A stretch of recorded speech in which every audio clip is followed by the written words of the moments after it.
All right, let's get right into it. Hey everyone, and a huge welcome to all the GCSE music students tuning in today who are busy brushing up on those component 2 notes. You're listening to an explainer all about one of the most uniquely beautiful pieces of classical music ever written, Faurés' Requiem.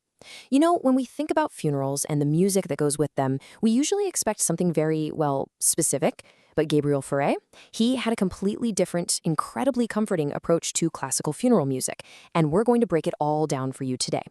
So, I want you to think for a second, what does death actually sound like? If I asked you to imagine traditional funeral music, what immediately pops into your head? For a lot of us, it's something heavy, dark, mournful. It honestly almost sounds like the soundtrack to a scary ghost story, right? You've got booming organs, minor chords, just these massive expressions of deep fear and sorrow. But what if it didn't have to be that way? Get ready to totally pivot your expectations because Fauré envisioned something entirely different. He imagined the sound of death not as this terrifying drop, but as a warm, soothing lullaby.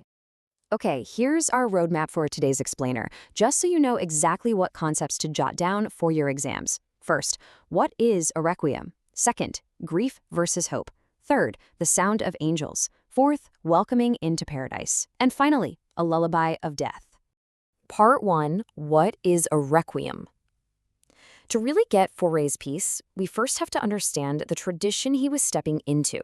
For centuries, classical composers have used Christian liturgy, which is just the customary public worship done by religious groups, as a massive source of inspiration.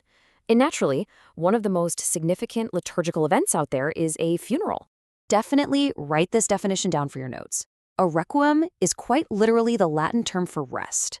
Now, there are plenty of well-known pieces of music composed specifically for funerals, and they're broadly known as requiems. But I want you to really lock in on that one word, rest. It's a peaceful, quiet, super gentle concept. And that core idea of a peaceful rest is the entire foundation that Gabriel Fauré built his masterpiece on. Moving on to part 2, grief versus hope. This is the central thematic contrast right at the heart of Fauré's beautiful melodies. It's a really delicate balancing act here. Fauré's Requiem absolutely does not pretend that death isn't sad. He fully acknowledges grief. But the genius is that he places that grief squarely within the context of hope and eternal life. Imagine grief is like standing in a really cold, pitch-black room. Instead of just leaving you in the dark, Fauré's music is like the sudden warm beam of sunlight piercing right through the window. He doesn't let the natural sadness of grief hide the faith in the resurrection. Yes, the sadness is there, but the focus? It's entirely bathed in the warm light of hope. Section 3, the sound of angels. We know he wanted to focus on hope rather than the fear of death, so let's actually analyze the specific instrumentation Fauré used to get this incredibly ethereal sound.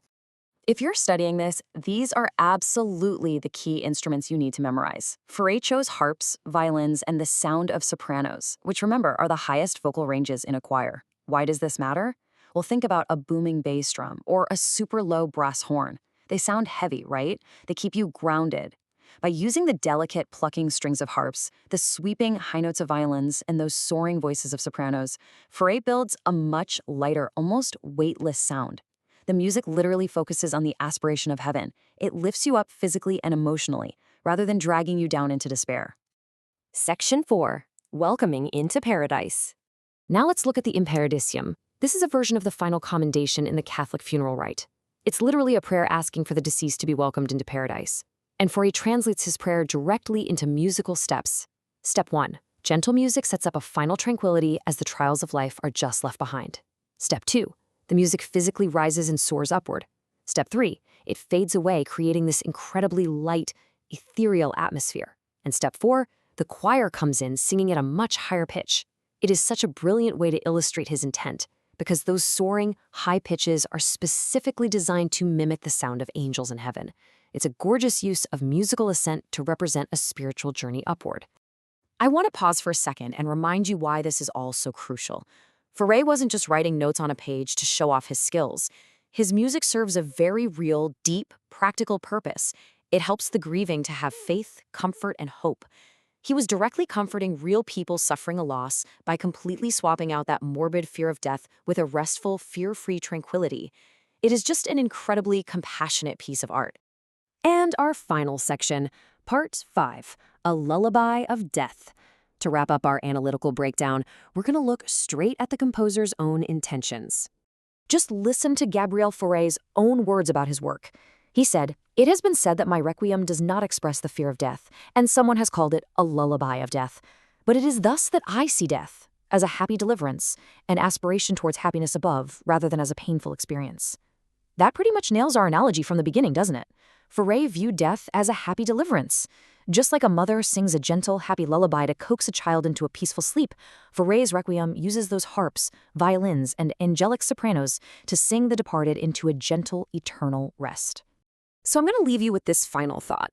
If a requiem is simply a gentle rest, how does Faurés' concept of a happy deliverance completely change the way we listen to all funeral music? Once you tune in to that dark to light narrative, once you actually hear those angelic sopranos and the comforting lullaby of the violins, it really makes you stop and think about the sheer emotional power of a composer's choices. Music isn't just sound, you guys.